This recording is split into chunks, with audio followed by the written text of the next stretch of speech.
Okay students, welcome back to my channel. आज हम लोग इंग्लिश में पढ़ेंगे ग्लिम्पसेस ऑफ इंडिया। इसमें 3 स्टोरी हैं, वन बाय वन हम सबको डिस्कस करेंगे। पहले है अ बेकर फ्रॉम गोवा, फिर है कुर्ग की, फिर तीसरी है टी फ्रॉम असम। पहले हम लोग अ बेकर फ्रॉम गोवा पढ़ेंगे, फिर आगे बढ़ेंगे। देखो, बेकर फ्रॉम गोवा में गोवा के ओल्ड जो पोर्टुगीज ट्रेडिशन था, वहाँ पे कैसे कल्चर और रीति रिवाज थे, कैसे वो फॉलो किए जाते थे, उसको बताया गया है। ठीक है कि आज भी पोर्टुगीज तो सबसे पहले देखो, गोवा पे पोर्टुगीज आए थे, उन्होंने राज किया था और सबसे लास्ट में वही लोग इंडिया से भी गए थे, पोर्टुगीज ही। तो कैसे आज उनके जाने के बाद भी वो कुछ कल्चर और कुछ ट्रेडिशन ऐसे हैं जो फॉलो किए जा रहे हैं लोकल लोगों के द्वारा, यही बात इस चैप्टर में बताई गई है। ठीक है कि गोवन विलेज में कैसे बेकर्स थे, उन्होंने कैसे कैसे बनाया अपनी सोसाइटी में जगह, कितने इंपॉर्टेंट थे वो सोसाइटी में, और इस चैप्टर के बारे में ओल्ड पोर्टुगीज ट्रेडिशन अभी भी कैसे एग्जिस्ट करता है गोवा में, इन सब चीज़ों के बारे में, केक्स के बारे में, ब्रेड्स के बारे में, कितने इंपॉर्टेंट थे वो ओकेजन के टाइम पे, फेस्टिवल्स के टाइम पे, इन सब के बारे में बताया गया है। ठीक है, इतनी बात समझ में आ गई। अब बढ़ते हम लोग आगे। Our elders are often heard reminiscing nostalgically about those good old Portuguese days, the Portuguese and their famous loaves of bread। मतलब बताया गया है कैसे ओल्ड पोर्टुगीज को जो है अब ब्रेड से बहुत प्यार था, ये बताया गया। ठीक है, इन ओल्ड गोवा डेज में जो पोर्टुगीज फेमस थे for their loaves of bread, मतलब ब्रेड बनाने के लिए बहुत फेमस थे। Those eaters of loaves might have vanished, but the makers are still there। मतलब कि अगर पोर्टुगीज जो गोवा छोड़ के चले भी गए, लेकिन तभी भी वो ट्रेडिशनल जो चीज़ें हैं, ट्रेडिशन है, वो अभी भी फॉलो किए जा रहे हैं। मतलब जो खाने वाले पोर्टुगीज थे वो चले गए, लेकिन तब भी आज भी ट्रेडिशन या मेकर्स एग्जिस्ट करते हैं और वो चीज़ें बना रहे हैं। We still have amongst our the mixtures, the moulders and those who bakes loaves. अभी भी हमारे पास ऐसे लोग हैं जो आज भी केक या इस ट्रेडिशन को फॉलो करें। जो मिक्सचर्स और जो मॉडल्स हैं and the people who bake the loaves are still carrying on this business. Okay, those age old time tested furnace still age, मतलब जो भट्टियाँ थी जहाँ पे केक बनता, ब्रेड बनता था, तो वो सब अभी भट्टियाँ खूब जल रही हैं, आगे निकल रही हैं उसमें से। The fire in the furnace has not yet been extinguished, अभी भी जो फायर मतलब फर्नेस भट्टी में से आगे अभी भी बुझी नहीं है। द थंड and the jingle of the traditional baker's bamboo, ये लिखा हुआ है ना, heralding his arrival in the morning can still be heard in some places. जैसे नहीं बैम्बू वाले लोग थे, कहते ऐसे आते थे, ठीक है, और ऐसे हाथ में बांस का कह सकते हो डंडा लेकर आते, इसमें मोतियां भी लगाए रहते थे, इसी को जमीन पे पटकते थे तो थक थक थक, और मोती में जिंग जिंग जिंग इनकी भी आवाज़ आती। जब वो आते थे सुबह मॉर्निंग में, तो उसी को लकड़ी को जो हाथ में लिए रहते उसी को पटकते हुए आते थे। ठीक है, बैम्बू का साउंड था। The sound of the bakers bamboo in the morning can still be heard in the some places of Goa, यही बात बताई गई है। ठीक है, पर तुम डंडा ले रहो और ज़मीन पर पटक दो तो आवाज़ नहीं आएगी, वही चीज़ है। अब देखो, आज नहीं हमारे यहाँ वो पिंक पिंक कैंडीज लेकर आते हैं लोग, घंटी बजाते रहते हैं, तो इधर सेम वे सेम वही पिक्चर को मान लो। Maybe the father is not alive but maybe the father is not alive but the son still carries their own family professions. मतलब ये बताया गया कि आज एक जनरेशन तो हो सकता है ख़त्म हो गई हो, मर गई हो, फादर मर गए, लेकिन उनका जो बेटा है वो उस जो उसका ट्रेडिशन है, फैमिली का प्रोफेशन है, उसको आगे लेके आ रहा। मतलब जनरेशन टू जनरेशन ये चीज़ें अब चलती चली आ रही हैं। These bakers are even today known as pader इन गोवा। आज इन लोगों को क्या बोलते हैं, बेकर्स को गोवा में क्या बोलते हैं, पैडर बोलते हैं। ये वर्ड याद रखना, क्या वर्ड, पैडर, PADER, पैडर। ये MCQ में, वन वर्ड में या कहीं भी पूछ सकता है। ठीक है, during our childhood in Goa the bakers use to be our friends. मतलब जो ऑथर हैं, जो नरेटर हैं, बताते हैं, रिकॉल करते हैं अपने बचपन के दिन की बात गोवा में, कि वो बेकर्स उनके फ्रेंड हुआ करते थे, कंपेनियन और गाइड भी हुआ करते थे ये बेकर्स, नरेटर लोगों के author. He use to come at least twice a day. वो जो बेकर्स लोग थे जो ब्रेड बेचने आते थे, दिन भर में 2 बार आते थे। पहली बार आते थे जब उनको बेचना होता था मॉर्निंग में जो है, और दूसरी बार जब वो अपने घर रिटर्न हो रहे होते थे, जब अपना सारा बेच के एम्प्टी कर लेते थे, अपना बास्केट सब बेच के खाली बास्केट हो जाता था, रिटर्न होते समय भी आते थे। ठीक है, 2 बार आते थे नरेटर के घर के पास, कह सकते हो। एक बार सुबह मॉर्निंग में सेल करने के लिए, दूसरे जब इवनिंग में आफ्टर घर जा रहे हैं सेल करने के बाद, तब। The jingling thud of the bamboo woke up from the sleep and we run to meet and greet them. तो जब लकड़ी पीटते हुए आते जिंग जिंग जिंग जिंग ऐसे आवाज़ करते हुए, बैम्बू की जो लकड़ियों से बनाए रहते थे, तो नरेटर लोग इसी की आवाज़ सुन के एकदम जग जाते थे और तुरंत बाहर निकल जाते थे मिलने के लिए. The baker used to arrive with jingling sound of the bamboo stick that woke everyone up. ठीक है. एंड वाई, ये नीचे आ जाते हैं पहले तब पढ़ेंगे. ठीक है. अब Why was it so? It was for the love of the loaf. ऐसा क्यों था? क्योंकि उनको ब्रेड से बहुत प्यार था, ये कह सकते हो. Not at all. तो तुम्हें क्या लगता है कि उनको ब्रेड से बहुत प्यार था इसलिए वो ऐसा करते थे? नहीं, ऐसा नहीं है. The loaves were brought by the some Pakistani and westerners. ठीक है. तो ये जो ब्रेड खरीदने काम था, जो उनकी घर की जो मेड्स हुआ करती थी उन लोग का काम था ब्रेड खरीदना. what we longed for were the bread bangles. ये जो गोल गोल ब्रेड बैंगल्स बने हुए हैं, इनके लिए, इनको सेलेक्ट करने के लिए, इनको खरीदने के लिए, इनको चूज़ करने के लिए वो निकलते थे. ब्रेड खरीदने के लिए तो मेड्स थी उनके घर में जो वो सब चीज़ें खरीदती थी.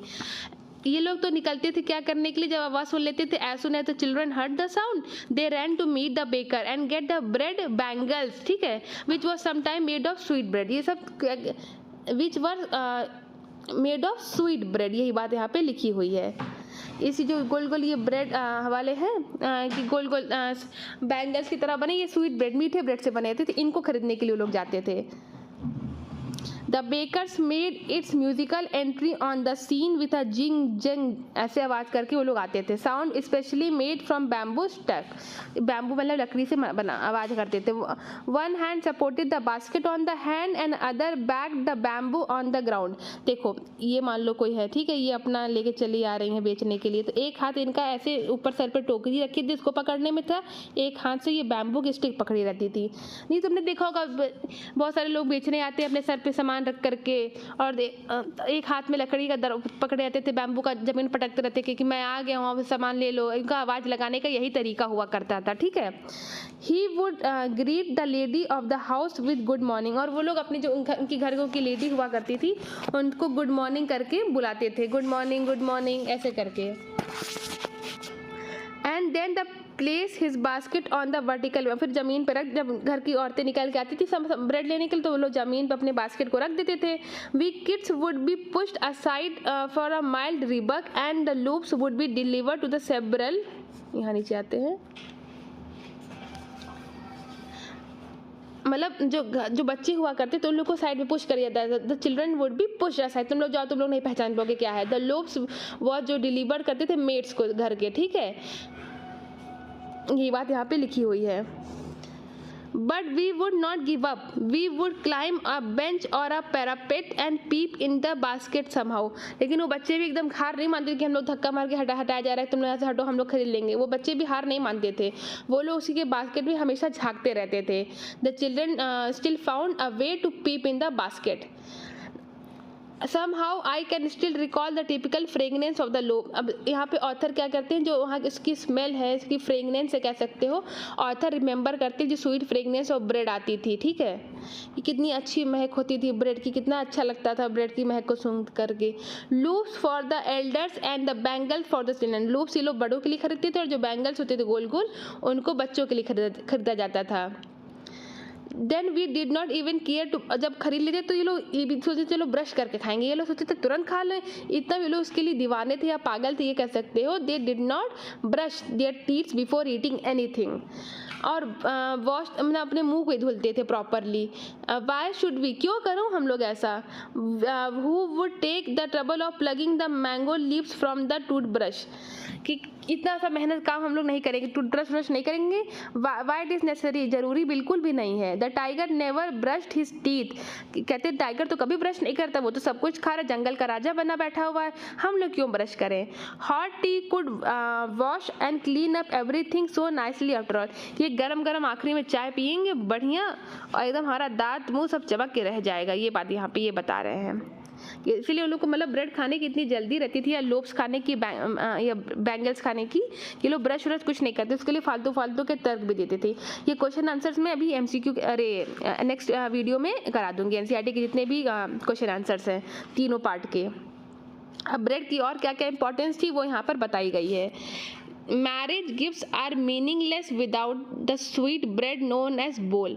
तो मतलब कि जो प्रेजेंट्स देते थे हम लोग मैरिज में, गिफ्ट देते थे मैरिज में, वो उसमें जो है अगर ब्रेड ना दे, जो ब्रेड से बना हुआ बोल ना दे, तो वो इनकम्प्लीट माना जाता था। तो बताया गया वही कि importance of bread in the traditional ceremony, ये बताया गया है अब इस पैराग्राफ में कि गोवा में कैसी था। तो जो प्रेजेंस ऑफ बेकर वह कितना इंपॉर्टेंट था ये बताया गया है, was very important in that Goa time. Marriage या किसी फेस्टिवल में इनकम्प्लीट जाता था अगर हम लोग स्वीट ब्रेड, जिसको हम लोग बोल बोलते हैं, वो अगर हम लोग ना दें।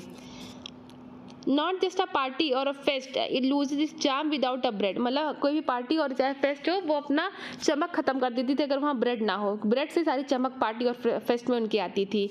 Not even enough set how important is a baker can be in village. ऐसे पता चलता है कि बेकर्स कितने इंपॉर्टेंट थे विलेज के लिए। The lady of the house must prepare sandwich on the occasion of their daughter's engagement. और जो घर की औरतें थी अगर उनकी बेटी का एंगेजमेंट है तो उस पर जरूर ब्रेड से ही सैंडविच बनाती थी। ठीक है, ये बात बताई गई है।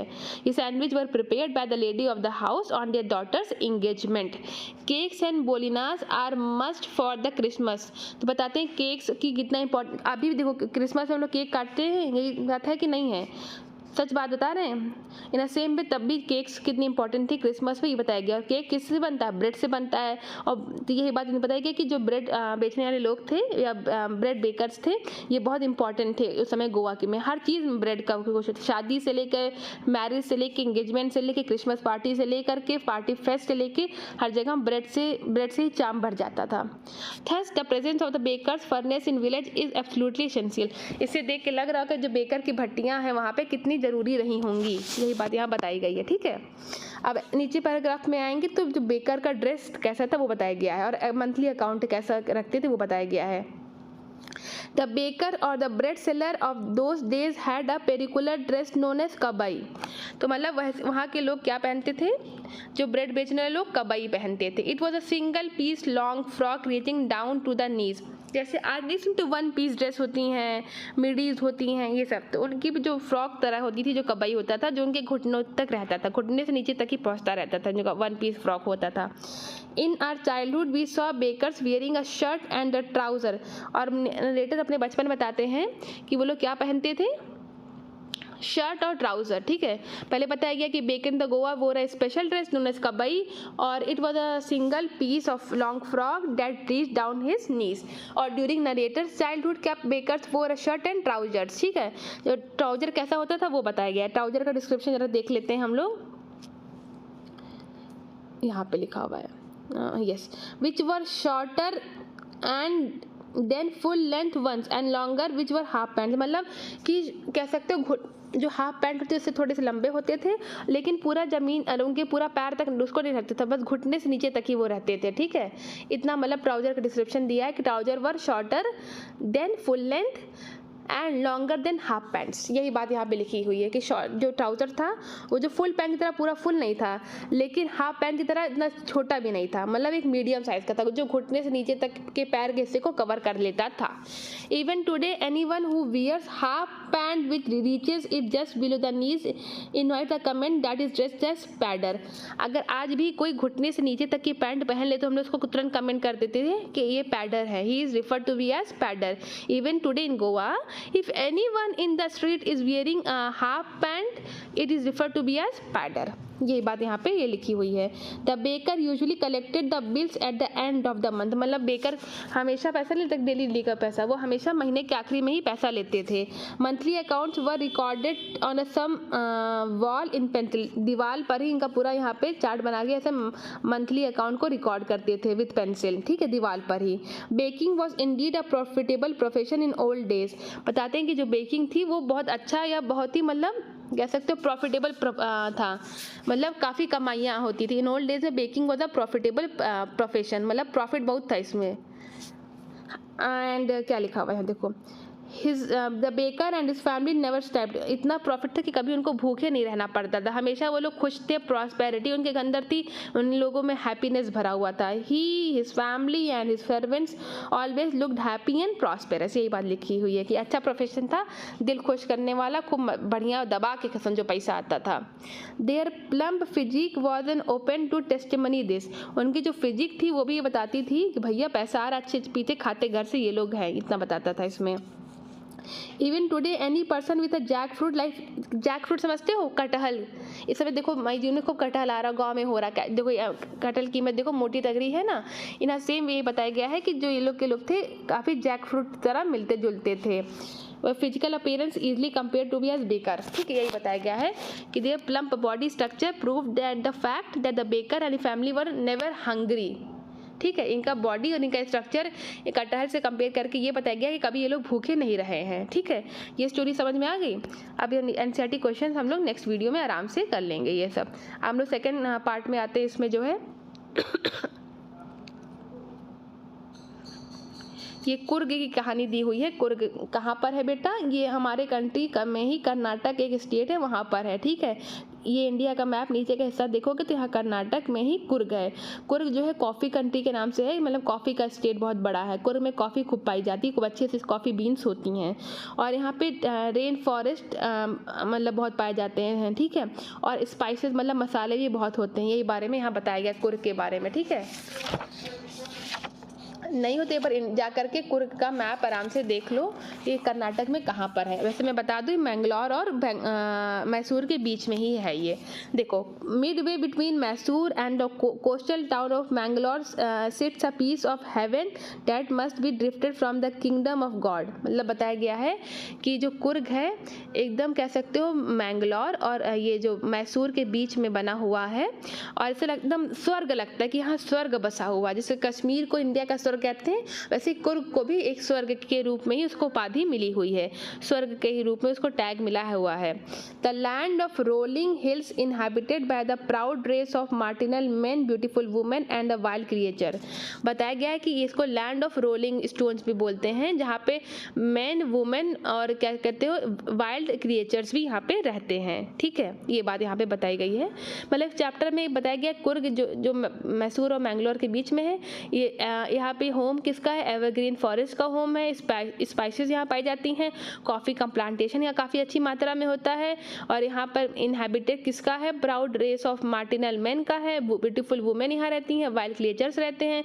इसको लैंड ऑफ रोलिंग हिल्स भी बोलते हैं, क्योंकि यहाँ की जो पहाड़ की मैं देखो ऐसे ऐसे बना हुआ है पहाड़, तो यहाँ पे इसको लैंड ऑफ रोलिंग हिल्स भी इसीलिए बोला जाता है, ठीक है।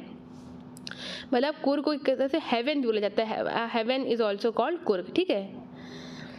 कुर्ग और Kodagu the smallest district of the Karnataka, Coorg को और क्या बोलते हैं, कोडागू, ठीक है, ये स्मॉलेस्ट डिस्ट्रिक्ट है कर्नाटक में, ठीक है। Home of evergreen rain forest है, यहाँ पे काफ़ी रेन फॉरेस्ट में से नहीं ज्योग्राफी में पढ़े हो कि डिस्ट्रिक्ट फॉरेस्ट पढ़े हो, ये फॉरेस्ट वो फॉरेस्ट, इसलिए यहाँ पर कौन से फॉरेस्ट पढ़ते जाता है, एवरग्रीन रेन फॉरेस्ट, मतलब सदाबहार कह सकते हो। स्पाइसेस एंड कॉफ़ी प्लांटेशन भी यहाँ खूब अच्छी मात्रा में होता है। Evergreen rain forest cover 30% of the district, मान लो इतना बड़ा पूरा कुर्ग का डिस्ट्रिक्ट, तो इसमें जो 30% का एरिया है यहाँ पे रेन फॉरेस्ट ही पाया जाता है, ठीक है। इसीलिए यहाँ पे कॉफ़ी और स्पाइसेस काफ़ी अच्छी मात्रा में होती हैं, क्योंकि यहाँ पे एवरग्रीन रेन फॉरेस्ट होता है। During the monsoon it pours enough to keep many visitors away, मतलब यहाँ अगर बारिश आती है तो काफ़ी लंबी चौड़ी बारिश आती है और काफ़ी तगड़ी बारिश होती है कि यहाँ तब सैलानी या पर्यटक घूमने नहीं आते हैं बारिश के समय में। The season of Joy between September and still continuous till March, यहाँ पे जो घूमने का समय है कह सकते हो, या जो सैलानी आने का समय है वो सितंबर से आने से शुरू होगा और मार्च तक चलता रहेगा, तब यहाँ खूब सैलानी आते घूमने टहलने मज़ा करने पार्टी करने, और जो मानसून में यहाँ खूब तगड़ी बारिश होती है जिससे सैलानी यहाँ नहीं आते हैं। इतनी बात यहाँ पे लिखी हुई है, ठीक है। कि कुर्ग देखो फिर से समझ लो, कुर्ग में consist of evergreen forest which is 30% of the district along with the coffee and spice plantation, और best time to visit the Coorg is starts between September and continues till March, ठीक है। द वेदर इज़ परफेक्ट, इस समय weather एकदम perfect होता है। With some showers thrown in the good measure, हल्की फुल्की मतलब बारिश होती है जो एकदम अच्छे मेजर में है, इसमें ना ज़्यादा कुछ खराबी आएगी ना ज़्यादा कुछ नुकसान होगा, उससे सैलानियों को भी खूब मज़ा आता है उस समय बारिश होती है। तो the air breathing of invigorating coffee states and colonial bungalow step tucked under the tree canopies in the prime corners. तो ये बताया गया है कि यहाँ का जो वेदर है बहुत प्लीजेंट है और स्मॉल अमाउंट ऑफ रेन भी होती है, और यहाँ पे कॉफ़ी की महक पूरे कुर्ग में सूंघी जा सकती है, पूरी कॉफ़ी की महक पूरे कुर्ग में फैल गई है कह सकते हो। कॉफ़ी बीन्स कभी मार्केट से खरीद लाना और उसको स्मेल करके देखना, तुमको स्मेल करके कितना अच्छा लगेगा, तो हम अंदर से मन खुश हो जाएगा। यही बात यहाँ लिखी कि कुर्ग में कॉफ़ी की पूरी स्मेल फैल गई है। और यहाँ पे क्या दिखता है, यहाँ जो पुराने टाइम के जो कॉलोनियल बंगलोज हैं, ये इमेज देख लो, ये कॉलोनियल बंगलोज हैं, ये छुपे हुए हैं, ठीक है, हिडन इन द कॉर्नर्स है। और इसको देख के लगता है कि यही बस स्वर्ग है, स्वर्ग धरती पर कह लो आ गया है मानो। इन सब पूरा कुर्ग की सीन को इसको देख के लगता है कि बस यही स्वर्ग है, पूरा स्वर्ग यहाँ धरती पर आ गया है, मतलब इतना अच्छा यहाँ का दृश्य होता है, यही बताया गया है यहाँ पर, ठीक है। आगे बढ़ते हैं। The fiercely independent people of Coorg are possibly of Greek और Arab descent। बताया गया है कि यहाँ के जो कुर्ग के लोग हैं अनुमान लगाते हैं कि कहाँ कहाँ से ये लोग आए होंगे। अब एक सुने हो कि नहीं, बाबा भूदान की पहाड़ियाँ, ये भी कर्नाटक में कॉफ़ी के लिए फेमस है।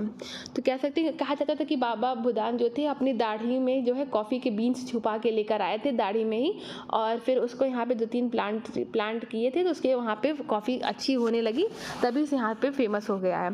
तो बताया जाता है कि यहाँ के जो अरब के लोग हैं या ग्रीक के लोग हैं वही यहाँ पे रहे हैं, ठीक है। As a one story goes, एक कहानी बताई गई है, a part of Alexander army moved south along the coast and settled here when the return became impractical। बताया गया है, देखो कि ये इंडिया का मैप है, यहाँ से अलेक्जेंडर के लोग आए हैं, नीचे यहाँ आकर के पूरा सेटल हो गए हैं। तो वही बताया गया कि जब ये लोग यहाँ सेटल हो गए, अरब के लोग या अलेक्जेंडर के लोग, तो यहाँ इन्होंने अपना सब कुछ सिस्टम बैठा लिया, अपना सब कुछ करने लगे, इस वजह से क्या बोलते हैं कॉफ़ी काफ़ी अच्छी होने लगी थी, ये भी कह सकते हो।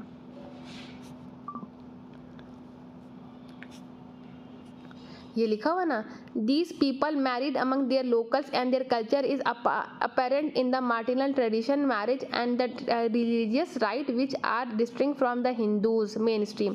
तो देखो जैसे मान लो हिंदू में हम सब लोग अलग अलग जाति के हैं, ये कोई इस जाति कोई इस जाति, लेकिन हम सब लोग हिंदुज़म को फॉलो करते हैं ना, तो हम लोग कहीं ना कहीं कल्चर एक ही जैसा होता है, ठीक है, हम लोग एक ही जैसे रीति रिवाज, 19-20 थोड़ा बहुत अलग होता है, लेकिन कह सकते हैं हम लोग एक ही जैसे कल्चर को फॉलो करते हैं, ठीक है। लेकिन इन लोग के साथ क्या, जो Coorg, the people of Coorg are possibly the descendant of Greeks and Arabs. तो it is believe that Alexander army moved south along with the coast and settled there, ठीक है। And when they unable to return to their own country, these people married the locals and their culture can be seen in the martial tradition and marriage and religious rite। इतनी बात समझ में आई। और क्या बोलते हैं, the theory of Arab origin draw support to the long black coat, देखो with a embroidered waist belt known as Kodagus known as कुप्पी।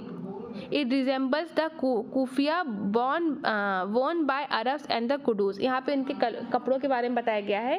ये जो थ्योरी है अरब डिसेंडेंट की, वो ऐसे बताती है कि जो लोग अपना खुद का ट्रेडिशनल जो अरब का कपड़ा है वही पहनते हैं, और ये लोग लॉन्ग ब्लैक कोट पहनते हैं जिस पर एम्ब्रॉयडरी वेस्ट पर हुई रहती है, और ये काफ़ी अरब की तरह मिलती जुलती है, ये बताया गया है। कुर्गी Holmes have a tradition of hospitality and they are more than willingly to recount numerous tales of valor related to the sons and the father। मतलब जो यहाँ बताया गया उनकी हॉस्पिटैलिटी के बारे में बताया गया, जो कुर्गीज थे उनकी एकदम हॉस्पिटल फेमस है, मतलब वो अतिथि को भगवान की तरह मानते हैं, अतिथि देवो भव सुने हो, उसी की तरह हॉस्पिटैलिटी मतलब वही होता है कि आदर सत्कार करना, किसी को हम कैसे ट्रीट करते हैं वो हॉस्पिटैलिटी बताती है, ठीक है। मतलब कुर्गी को उनकी हॉस्पिटैलिटी मतलब एकदम बढ़िया आदर सत्कार के लिए बहुत फेमस थे। Also there are many trails of bravery related to the people of Coorg, और मतलब ऐसी बहुत सारी उनकी ब्रेवरी की कहानियाँ बताई जाती हैं, कुर्ग कितने ब्रेव थे। The Coorg regiment is one of the most decorated in Indian army, जैसे अहिर रेजिमेंट है, ये रेजिमेंट है, ऐसे एक कुर्ग का भी कुर्गी रेजिमेंट भी बनाया गया है इंडियन आर्मी में। And the first chief of the Indian army general Cariappa was a Coorgi. जो आज इंडियन आर्मी का चीफ कौन है बताओ? चलो कमेंट बॉक्स में जरूर मुझे बताना। और लेकिन अभी देखो कि इस समय इतनी पुरानी बात में भी जो फर्स्ट इंडियन आर्मी का चीफ बना था वो कुर्गी ही था। कौन थे वो? जनरल करियप्पा थे, और वो एक कुर्ग के ही थे। तो बताया गया कि इतनी, इसलिए इनकी एक कह सकते हो रेजिमेंट भी बना इंडियन आर्मी में, और इनकी ब्रेवरी की इतनी कहानियाँ भी हैं, और इनको एक तरह से कह सकते हैं मोस्ट डेकोरेटेड रेजिमेंट है इंडियन आर्मी का। तब फर्स्ट चीफ भी इंडियन आर्मी का जनरल करियप्पा बने जो कुर्गी ही थे, यही बात बताएगी। Even today the only people in India permitted to carry fire arms without licence. जैसे आज हम लोग को अगर अपने घर में बंदूक रखनी हो, ठीक है, रिवॉल्वर रखनी हो, तो हमें लाइसेंस चाहिए होगा, हमें सरकार से एक लाइसेंस मतलब परमिशन चाहिए होगी कि साहब हम रख लें कि ना रख लें। लेकिन एक कुर्ग के लोगों को बिना परमिशन के भी आज भी फायर आर्म्स रखने के लिए सरकार ने छूट दे रखी है। People of Coorg in India have permitted to carry fire arms without any licence. The river Kaveri, मतलब कुर्ग में कौन सी नदी बहती है भैया? कावेरी नदी बहती है, याद रखना, कावेरी नदी को याद रखना। The river Kaveri obtains it's water from the hills and the forest of Coorg. तो कावेरी नदी को पानी कहाँ से मिलता है? द कावेरी ओरिजिनेट करती है हिल्स ऑफ कुर्ग से, और इस ठीक है ये बताया गया है कि यहाँ से ये हिल ऑफ कुर्ग से ही मतलब निकलती है, ओरिजिनेट यहीं से होती है। महासीर, देखो सबसे बड़ी फिश है यहाँ पे, देखो इमेज में, अबाउंड्स इन दीज वाटर, इन पानियों में कौन पाया जाता है? ये मछलियाँ पाई जाती हैं, ठीक है। Kingfisher dive for their catch and there, kingfisher जो है यहाँ पे रहती है, किंगफिशर डाइव करती हैं पकड़ने के लिए। While squirrels and langurs drop partially eaten fruit from the mischief of enjoying the splash and the ripples effect in the clear water. Elephants enjoy being batted and scrambled in the river for the mouth. तो बताया गया है वही चीज़ यहाँ पे कि land of Coorg में जो होम ऑफ न्यूमरस बर्ड्स हैं, एनिमल्स इंक्लूडिंग किंगफिशर, स्क्वायल्स, लंगूर, एलिफेंट, स्लेंडर्स, बीज, बटरफ्लाइज एक्सेट्रा। मतलब कुर्ग में इतना अच्छा प्राकृतिक कह सकते हो सौंदर्य है कि यहाँ पे काफ़ी स्पीशीज़ तो होती ही होती हैं, साथ ही यहाँ पे कह लो क्रिएचर्स या कह लो एनिमल्स या बर्ड्स भी खूब अच्छी मात्रा में पाए जाते हैं कुर्ग में, ये बताया गया है। The most laid back individual became convert to a life of high energy adventure with river rafting, cornice, rappelling and rock climbing. मतलब यहाँ पे काफ़ी डिफरेंट एक्टिविटीज़ भी होती रहती है। रिवर राफ्टिंग की इमेज देख लो, ये रिवर राफ्टिंग यहाँ होता रहता है जो है। Numerous walking trails in this region are a favourite with trekkers. यहाँ पे जो अलग अलग कह सकते हो मतलब एडवेंचर एक्टिविटीज़ होती हैं कुर्ग में। एडवेंचर एक्टिविटीज़ कौन कौन सी होती है? रिवर राफ्टिंग होती है, इमेज लगा दिया है हमने। कैनोइंग का इमेज लगाई है, कैनोइंग होता है। रेपेलिंग यहाँ पे होता है। रॉक क्लाइंबिंग होता है यहाँ पे। माउंटेन बाइकिंग होता है यहाँ पे। ट्रैकिंग होता है यहाँ पर। तो ये बताया गया कि टूरिज़्म इसलिए भी कुर्ग में इतना ज़्यादा फैला हुआ है, ठीक है। यहाँ एक तो रिवर कावेरी और यहाँ के वाइल्ड लाइफ काफ़ी अच्छे थे, यहाँ की हॉस्पिटैलिटी बहुत अच्छी, यहाँ की ब्रेवरी की तो कहानियाँ ही पढ़ी जाती हैं, कसीदे पढ़े जाते हैं, कहानियाँ बनाई गई हैं। और कुर्ग में टूरिज़्म इसलिए भी अच्छा है क्योंकि यहाँ पे खूब एडवेंचरस एक्टिविटीज़ भी होती हैं, ये बताया गया है। देखो birds, bees, butterflies are there to give up a company, ये बात तो पढ़ ली। Mosquito, Malabar, squirrels, langurs and cylinders keep a watchful eye from the tree canopy, ये बात लिखी है। I do however prefer to step aside for wild elephant. I climb to the Brahmagiri hills, brings you a panoramic view from the entire misty landscape of Coorg. तो यहाँ पे यही बताया गया है कि यहाँ पे क्या क्या चीज़ें हैं। जैसे हमें पता चल गया कि यहाँ पे काफ़ी कुछ है, ट्रैकिंग की फैसिलिटी है, and one of the most panoramic view भी यहाँ पाया जाता है entire Coorg by climbing on the Brahmagiri hills के, ठीक है, ये बात यहाँ बताई गई है। A walk across a rope bridge leads to the 64-acre island of Nizar Dham, running into the Buddhist monk from India largest Tibetan settlement at nearby, ठीक है।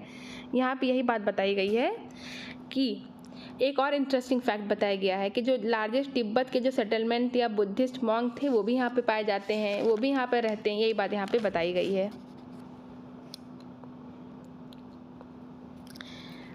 The monks in red oaks and yellow robes are amongst many surprises that wait to be discovered by visitors searching for the heart to soul right here in Cork।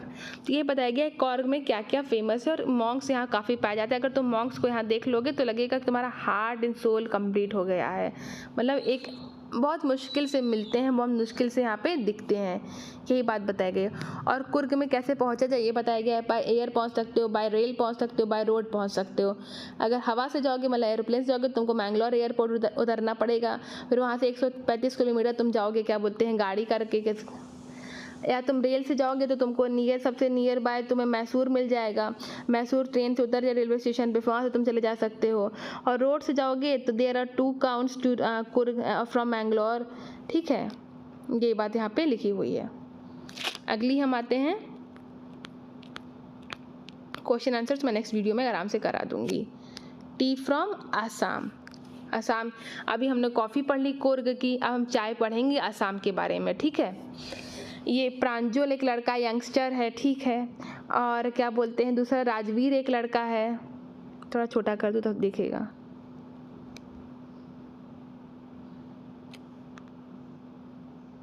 अब ठीक है। एक प्रांजल लड़का youngster है असम का, एक दूसरा राजवीर है, इसका क्लासमेट है एट स्कूल इन दिल्ली, ठीक है। प्रांजल फादर कौन है, एक मैनेजर है टी गार्डन के इन अपर असम, और Pranjal invited Rajvir to visit his home during the summer vacation.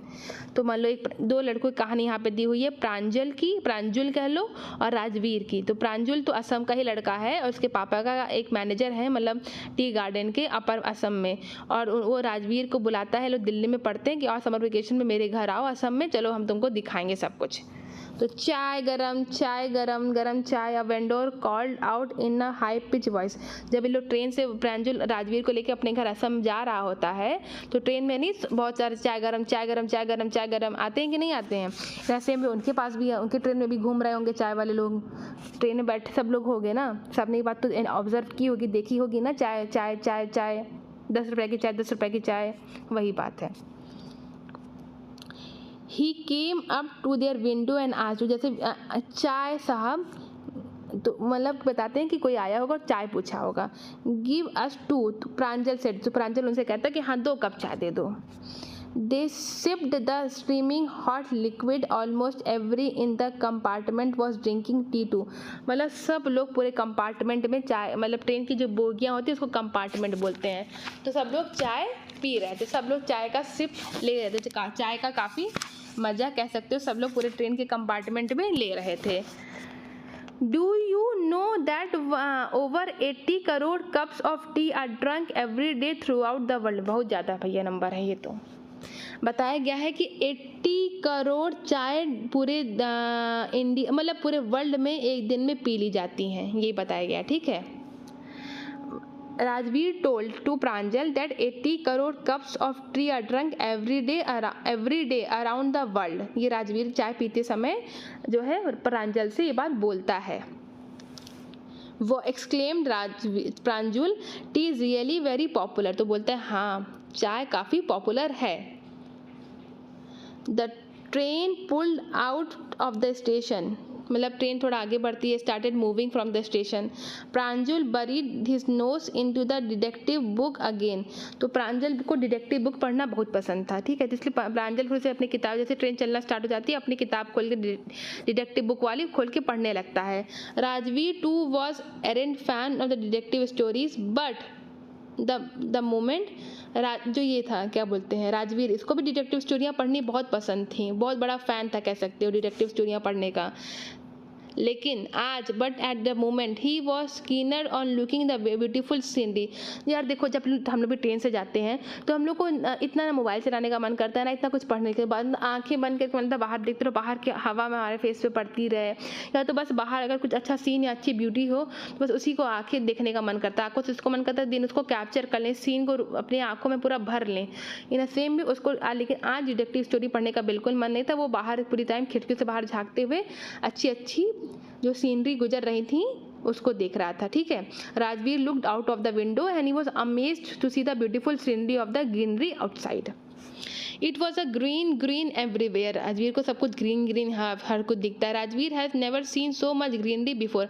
आज के पहले राजवीर ने कभी इतनी ग्रीनरी देखी ही नहीं थी। Then the soft green paddy fields gave way to the tea bushes. फिर उसके बाद यहाँ से अब देखोगे, पहले तो Rajveer was fascinated by the vast stretch of the tea bushes. तो अब देखोगे राजवीर जब यहाँ पे ग्रीनरी देखने पर जब टी बुशेस को देखता है एकदम पागल हो जाता है, दीवाना हो जाता है। It was a magnificent view against the backdrop of densely wooded hills. A sea of tea bushes stretched as far as the eye could be seen। मतलब वो देखता है जहाँ तक मेरी नज़रें जा रही हैं वहाँ तक सिर्फ और सिर्फ ये टी के जो बुशेस हैं इन्हीं को देखा जा सकता है, ठीक है। Dwarfing the tiny tea plant was tall sturdy shade tree aims the orderly row of bushes bushly moved look like। मतलब तो देखोगे जब ट्री कॉफ़ी का प्लांटेशन होता है तो बीच बीच में थोड़े बहुत बड़े बड़े पेड़ भी लगा दिए जाते हैं साइड में। तो वही बता रहा है कि ड्रॉफिंग मतलब होता है कि बौना, जो चाय के प्लांटेशन थी, टी के प्लांटेशन थी, वो उनके आगे बौनी लग रही थी। यही बात इसमें बताई गई है। ये देखो राजवीर तो बॉर्न ही हुआ था पूरा टी प्लांटेशन असम में, तो राजवीर को कोई एक्साइटमेंट तो हो नहीं रही थी। लेकिन प्रांजुल तो बॉर्न ही हुआ था यहीं पूरे असम में ही, तो इसको तो ये सब टी प्लांटेशन देख के कोई भी कह सकते एक्साइटमेंट नहीं थी। पर जो राजवीर था उसको असम में जाने से बहुत एक्साइटमेंट थी कि आज मैं असम में जाके largest concentration of tea plantation देखूंगा दुनिया का, कैसे होता है, कैसे पेड़ होते हैं, पूरी नॉलेज लूँगा, नॉलेज इकट्ठा करूँगा। ये सब राजवीर यहाँ पे सोच रहे थे। In a distance off was an ugly building with a smoke billowing out of the tall chimneys। मतलब उसी रास्ते बीच में ही राजवीर को क्या दिखता है कि अगली बिल्डिंग, एक गंदी सी बिल्डिंग जिसमें से चिमनी में से कह सकते धुआं निकल रहा था, वो राजवीर को दिखता है। हे अ टी गार्डन, राजवीर क्राइड। मतलब उसके बाद फिर राजवीर कहीं पे टी गार्डन दिख जाता होगा तो राजवीर चिल्लाता है, ये देखो tea garden. Pranjul who had been born and brought up in a plantation didn't share Rajveer excitement. जो प्रांजल तो मतलब वहीं पैदा ही असम में हुआ, तो उसको तो कोई एक्साइटमेंट बिल्कुल नहीं हो रही थी वहाँ पर। वो कोई राजवीर एकदम एक्साइटेड हो रहा चीज़ों को देख के, लेकिन प्रांजल एकदम नॉर्मल था। On this is a tea country now, he said. Assam is the largest concentration of plantation in the world. You will see enough garden to last for a lifetime। तो क्या बताता है कि देखो जो असम है वो क्या कहते हैं, एक तरह से टी कंट्री कह लो इसको, और यहाँ लार्जेस्ट कंसंट्रेशन ऑफ प्लांटेशन होता है टी का पूरी दुनिया से मुताबिक। ये बात यहाँ बताई गई है कि राजवीर सेड असम में, मतलब वो पूरी नॉलेज लेकर अब आया था, पूरी ज्ञान असम के बारे में लेकर आया था, तो प्रांजल को ही उल्टा सब कुछ बता रहा था। I have been reading as much as I could about tea, Rajveer said. Rajveer बोलता है कि जितना मुझे नॉलेज थी, जितना मैं पढ़ सकता था, मैं उतना ज़्यादा यहाँ पढ़ करके आया हूँ।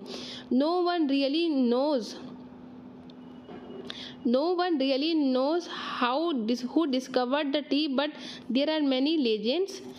तो कहता है कि असली में तो किसी को नहीं मालूम कि Rajveer told to Pranjul that there are many legends, और उनके बारे में बताया गया है कि उन्होंने डिस्कवर किया होगा, पर किसी का एग्जैक्टली नाम हम लोग को नहीं मालूम। What legends?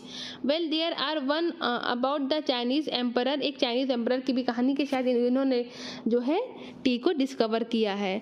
Well there are one about the Chinese emperor who always boiled water before drinking it. तो एक मतलब एक कहानी बताई गई है, चाइना से रिलेटेड बताया, यहाँ डिस्कस कर रहे हैं लोग कि चाइना में एक राजा एम्परर था जो अपने पानी को हमेशा गर्म करके पीता था। One day a few leaves of a string burning under the pot fell into the water giving a delicious flavour. एक दिन कोई 2-3 पत्तियां उसके पानी में मतलब आकर के गिर गई होंगी। जब वो when he was boiling the water, few leaves might off the twig burning under the pot fell into the water. ठीक है, जब वो कुछ ट्विंग्स कह सकते हो पानियों में आके गिर गई होंगी, फिर वो पानी के साथ उबल गई होंगी, तो उससे एक डिलीशियस फ्लेवर निकल के आ गया था। ठीक है, उसी डिलीशियस फ्लेवर की वजह से ये टी हो सकता है यहाँ से पैदा हुई हो।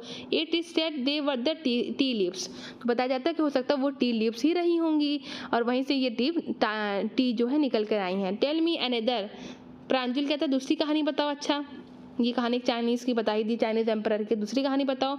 We have an Indian legend too, हमारे पास एक इंडियन लेजेंड और है। Bodhidharma an ancient Buddhist ascetic cut off his eyelids because he felt sleepy during the meditation। वो अपने eyelids मतलब पलकों को काट देते थे, क्योंकि मेडिटेशन के समय उनको कभी कभी बहुत नींद आती थी, तो वो अपनी आंखों की पलकों को काट देते थे।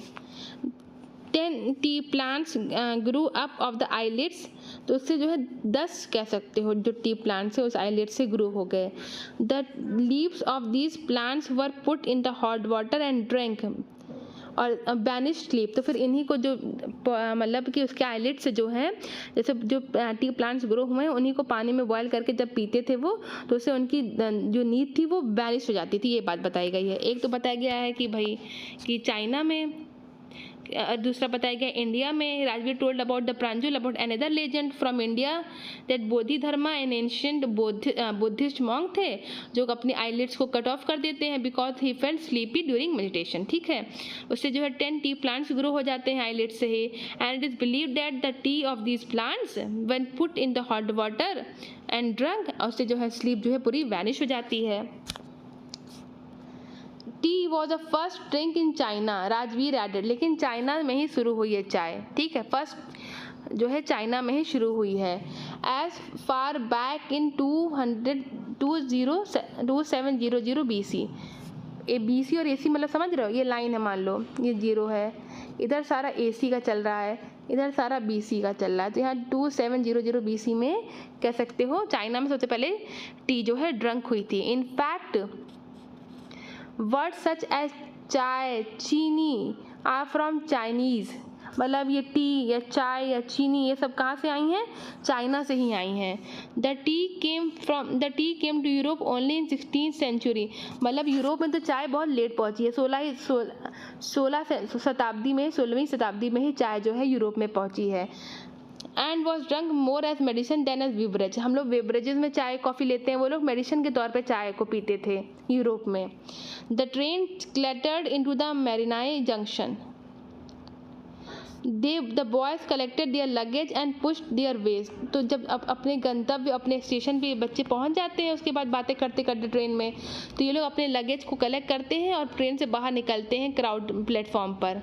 Pranjul parents for waiting for them, जो प्रांजुल के घर ही तो राजवीर आया था सब में ही, तो वहीं पर उसके पेरेंट्स उन लोग का रेलवे स्टेशन पर वेट कर रहे होते हैं कि मैं अपने मतलब इन लोगों को रिसीव कर लूँ, प्रांजुल के पेरेंट्स को। प्रांजुल के पेरेंट्स सोचते हैं मैं प्रांजुल और राजवीर को यहाँ से रिसीव कर लूँ, लेने आए होते हैं प्रांजुल और राजवीर को स्टेशन पे।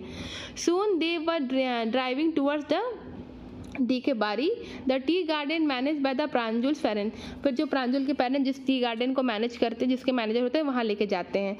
After an hour later the car veers sharply off the main road, कुछ देर बाद फिर कार कहीं और टर्न ले लेती है मेन रोड से हटके। They cross the castle bridge and enter the T state, उसके बाद वो लोग टी जो है स्टेट में पहुँच जाते हैं। On both sides of the gravel road were एकड़ अपॉन एकड़ द टी बुशेस। देखता है कि जहाँ जहाँ देखो दूर दूर तक एकड़ अपॉन एकड़ सब टी के प्लांटेशन हुई हैं। ऑल नीटली पर्न ऑन द सेम हाइट, मतलब एकदम बढ़िया से, मतलब फोटो भी देखोगे तो एक साथ एक लाइन में सब लगी रहती है, नहीं आड़ा बीड़ा तिरछा नहीं लगाई रहती हैं। Groups of T pluckers with a bamboo basket in their bag, देखो ना जैसे नहीं इमेज में देखो, ये अपने पीठ पे बैम्बू के बास्केट ये औरतें लेके आई हैं, इसमें से तोड़ तोड़ के पत्तियां अपनी बैम्बू बास्केट में डाल रही हैं, वही बात यहाँ पे लिखी हुई है। Bearing plastic aprons and were plugging the newly spotted leaves, ये बताया गया है। Pranjul father slowed down to follow a tractor pulling a trail load tea leaves to pass. तो प्रांजुल के फादर जो होते हैं, जो कार चला रहे होते हैं, वो एक ट्रैक्टर को फॉलो करने लगते हैं जहाँ पे ट्री लद के जा रही होती हैं। दिस इज सेकेंड प्लश और sprouting period is in, Rajveer पूछता है ये सेकेंड टाइम इनको प्लग किया गया, फर्स्ट टाइम ये प्लग हो चुकी हैं। It last from May to July and yields to the best, और जो ये सेकंड वाली होती हैं जो मई से जुलाई तक में प्लग की जाती हैं, ये सबसे बेस्ट होती हैं। फर्स्ट वाले से बेस्ट ये वाली सेकंड वाली होती हैं। You seem to have done your homework before coming, तो प्रांजुल के फादर कहते लगता है तुम सारा पढ़ाई लिखाई या पूरा होमवर्क करके यहाँ के बारे में आए हो। Pranjul father said in surprise, ठीक है ये बात। Yes mister bro, Rajveer added but I hope to learn much more while I am here. तो कहता है हाँ मैं सब कुछ पढ़ लिख के तो आया हूँ, लेकिन यहाँ क्यों लगता है मुझे और ज़्यादा सीखूंगा और ज़्यादा याद करूँगा। I learn much more about the tea plantation here. और ये सारे एनसीईआरटी क्वेश्चन आंसर